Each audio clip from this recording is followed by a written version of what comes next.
हरि ओम। शं नो मित्रस्यं वरुणः शं नो भवत्वर्यमा शं न इन्द्रो बृहस्पतिः शं no विष्णुरुक्रमः।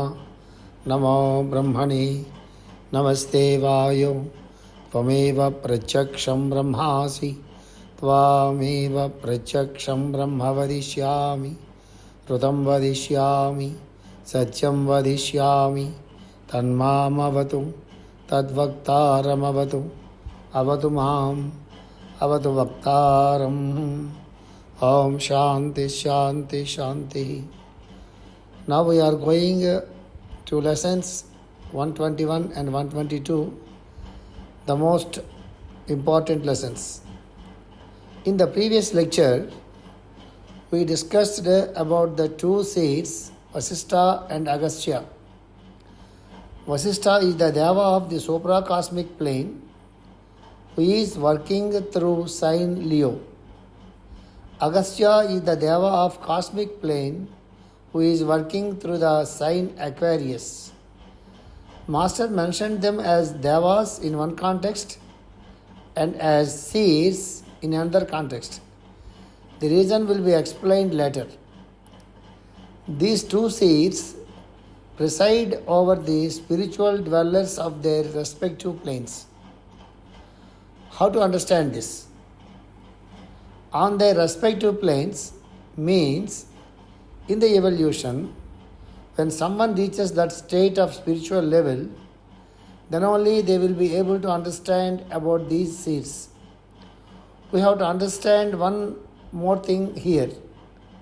Vasishtha and Agastya rishis or seeds belong to higher order. We can also find these rishis in the Indian scriptures like Ramayana. Vasishtha was the guru of Lord Rama, who is the incarnation of Lord Vishnu. Rama was incarnated to establish the law on the earth.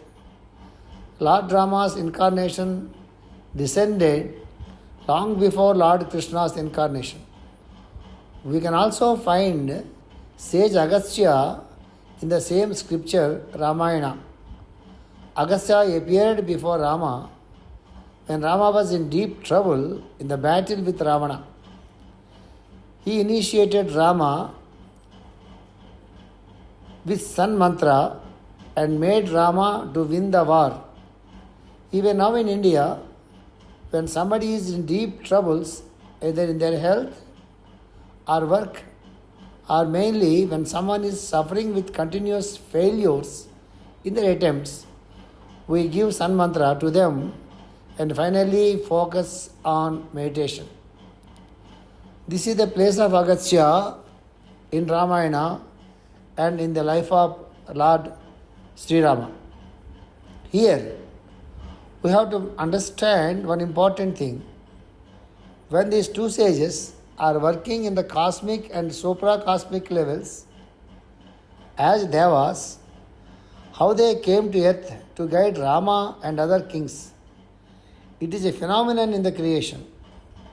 If they want, they can also descend into human level and simultaneously they can work on the higher levels also. Many things have to be explained here, but we can deal with later. I will record special lectures on these two sages, Vasishtha and Agastya, later. In this lesson, the master explains that these sages are greater than the Devas. Generally, we understand that the great masters and sages are highly advanced in human evolution. After human evolution, Deva kingdom or Deva evolution comes into existence. But here, Master explained a new dimension. These two sages were there at the time of the formation of the cosmic egg. That's why, when the egg is born in the cosmos, these two rishis train a group of consciousnesses as their disciples. What for? To work as lights. These lights prepared the colors of the light of the cosmic egg. This light existed before the solar system. This light existed before the solar system. With this light only, the solar systems are born afterwards. These solar systems are called the disciples of these two sages. In this lesson 121, we came to know about the existence of Agastya and Vashistha as devas before the cosmic egg came into existence, and afterwards these two sages trained their disciples to bring the light into the existence, and from that light only the solar systems are born afterwards.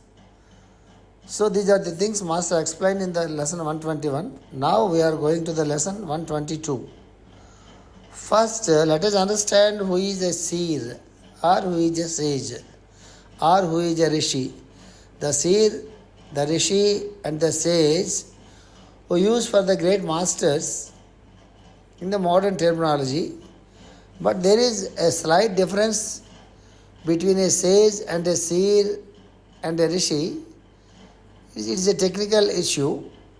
Let us not bother about that. Sometimes I use the word sage, sometimes I use the word seer, sometimes I use the word rishi. Now I am explaining about the seer. And who is a seer? One who can look into the past, present and future, and also exist simultaneously in the three time cycles. The devas are the intelligences who work as principles in creation. Every deva works at that particular principle with particular property only. The equivalent word to deva in English is archangels.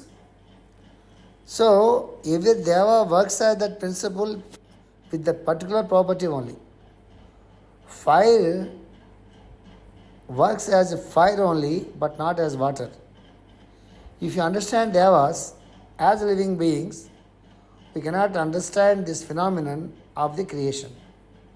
Sometimes these principles manifest as living beings on the earth to work for a great cause and to work with the great beings like Krishna, Buddha and Christ.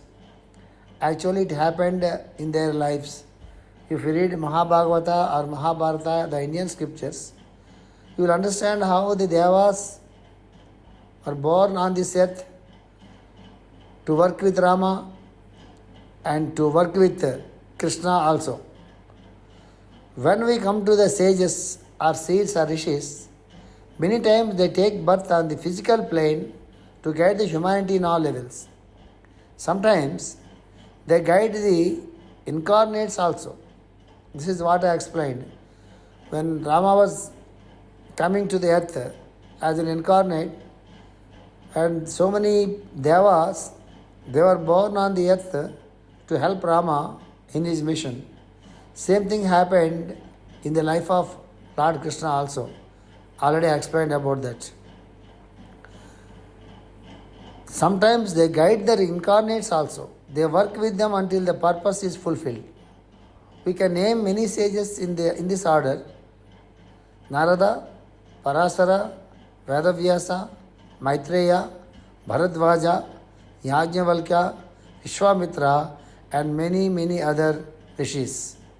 Sanat Kumara and his three brothers were also there, but their role in the creation is different. Later Maitreya became the world teacher. If you see the Great Bear, there are 7 rishis of higher order. In the Great Bear you find the 7 stars. They are the 7 rishis in the Indian scriptures. There are 7 rishis of the higher order. They are the gurus or masters to our sun. The 7 rays from the 7 rishis come to our sun as 7 consciousnesses to guide our sun. From this sun, these 7 rays manifest as 7 principles as planets, and from these planets, our Earth gets 7 principles. The most important thing is we have all these principles in us. Here, we have to read Esoteric Astrology by Alice A. Bailey if you want to understand the details. In that book, you will know about sacred sons and non-sacred sons. The term sacred and non-sacred, Bailey used in a different sense. Don't take the dictionary meaning for the sacred and non-sacred. In our next lesson, let us go much deeper into spiritual astrology. Loka samasta sukhino bhavantu. Loka samasta sukhino bhavantu. Loka samasta sukhino bhavantu. Om Shanti Shanti Shanti.